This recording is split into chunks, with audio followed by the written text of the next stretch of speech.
troca de delegado foi feita na surdina porque iriam prender o Lulinha. Essa é a fortíssima e explosiva alegação central da fonte que a gente vai dissecar neste explicativo de hoje. Sem rodeios, vamos analisar as provas e os argumentos por trás dessa declaração que tem agitado demais os bastidores políticos. E aproveitando o embalo logo no início, inscreva-se no nosso canal para continuar acompanhando essas quebras de narrativa direto na fonte, tá? Bom, vamos em frente. A ideia da nossa análise é destrinchar como uma movimentação silenciosa nos bastidores da Polícia Federal acabou levantando suspeitas pesadíssimas de uma intervenção direta para proteger figuras de altíssimo escalão. A afirmação feita pela fonte que estamos analisando é super direta. Essas mudanças não aconteceram por causa de eficiência coisa nenhuma, mas sim para evitar uma prisão que estava prestes a acontecer. Seção 1. A mudança na Polícia Federal. Vamos entender como isso começou. O evento que funcionou como o verdadeiro estopim de toda essa tempestade foi a transferência repentina do inquérito que apura fraudes bilionárias no INSS. A investigação simplesmente saiu de uma área e foi parar em um departamento completamente novo lá dentro. A fonte faz questão de destacar um detalhe que ela considera assim absolutamente crucial. A investigação saiu da Coordenação de Repressão a Crimes Fazendários, que era liderada pelo delegado Guilherme Figueiredo Silva, e foi transferida para a Coordenação de Inquéritos dos Tribunais Superiores, a famosa SIC. Só que a grande controvérsia apontada pelo material é a seguinte: a equipe investigativa inteira mudou de departamento. Inteira. Mas o delegado-chefe, exatamente a pessoa que vinha conduzindo o inquérito e solicitando as prisões, foi cirurgicamente deixado de fora. Para o criador do conteúdo, essa separação tão específica escancara uma interferência óbvia. Seção 2. A reação de André Mendonça. E olha, essa suposta mudança burocrática bateu pesado lá no Supremo Tribunal Federal. O ministro André Mendonça, que é o relator desse caso, reagiu a essa movimentação administrativa de um jeito que deixou muito claro o tamanho do problema. Vamos dar uma olhada na cronologia para entender o tamanho desse atrito. Primeiro, a liderança da investigação foi alterada sem absolutamente nenhum aviso prévio. A fonte ressalta bem isso. A Polícia Federal não informou o ministro relator diretamente. Imagina o climão. Mendonça acabou descobrindo sobre a troca através de um advogado que estava envolvido no processo. Foi só lá no dia 8 de maio que a corporação resolveu mandar um ofício oficial. E toda essa falha de comunicação culminando no dia 15 de maio, com a convocação de uma tensa reunião de crise no gabinete do ministro, que se arrastou por quase 2 horas.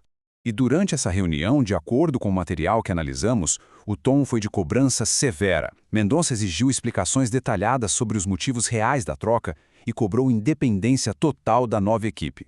Ele foi categórico. Não aceitaria atrasos e não aceitaria nenhum tipo de seletividade no trato das informações. E o ponto alto foi que o ministro ordenou a apresentação imediata de todos os resultados das buscas que já tinham sido realizadas. A teoria que a fonte levanta aqui é a de que a Polícia Federal poderia estar segurando intencionalmente os resultados dessas buscas, mantendo o próprio STF no escuro. Seção 3. O inquérito do INSS. E agora a coisa fica ainda mais interessante, porque é aqui que começamos a ver o peso das figuras que estão no centro dessa investigação. Esse inquérito não é pouca coisa. A fonte aponta os holofotes diretamente para o filho do presidente da República, o Lulinha, que teve o seu sigilo bancário, fiscal e telemático quebrado a pedido, adivinha de quem? Do delegado que acabou sendo afastado. Outros nomes centrais que aparecem são o de Antônio Carlos Camilo Antunes, conhecido como o Careca do INSS, e a empresária Roberta Luxinger.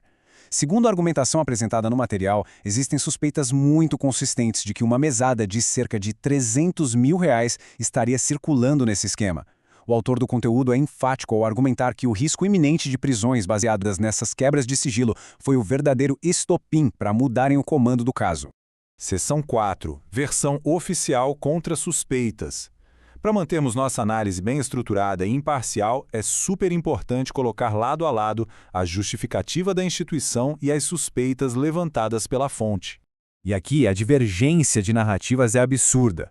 A versão oficial da Polícia Federal defende que a transferência foi puramente burocrática, algo planejado. O objetivo seria garantir maior eficiência, já que a nova coordenação, a SIC, tem uma estrutura permanente focada justamente em operações que tramitam lá no Supremo. Por outro lado, a fonte rejeita isso completamente. A suspeita é levantada de que tudo não passa de pura e simples pressão política. Na visão do material, foi uma manopla desenhada única e exclusivamente para evitar prisões e proteger gente influente. O argumento da fonte ganha um peso enorme quando se olha o histórico recente do delegado removido. O material enfatiza que, no decorrer do último ano, partiram exatamente dele as petições mais agressivas e contundentes enviadas ao Supremo nesse inquérito do INSS. Ele solicitou a prisão do careca do INSS, pediu buscas contra empresários envolvidos e foi quem iniciou a quebra dos sigilos do próprio Lulinha. Aí a fonte solta uma pergunta retórica que fica no ar. Se a ideia era apenas melhorar a estrutura levando a equipe inteira para outra coordenação, por que deixar para trás justo o cara responsável pelas investigações mais duras? Seção 5. A teoria da cortina. E isso nos leva à reta final e ilustra de forma brilhante uma teoria mais ampla que o autor do material traz para a mesa.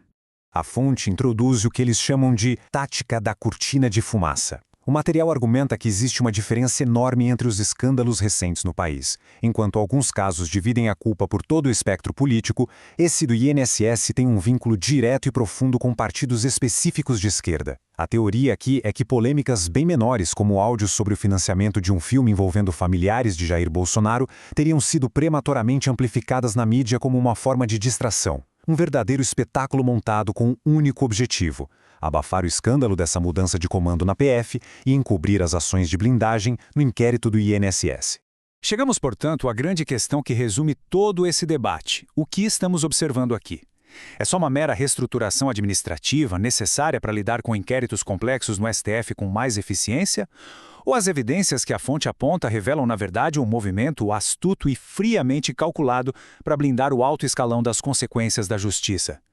Fica aí o convite à reflexão sobre essa linha extremamente delicada entre rotina institucional e verdadeira autonomia investigativa lá em Brasília. Um grande abraço a quem acompanhou nosso raciocínio até aqui e até a próxima.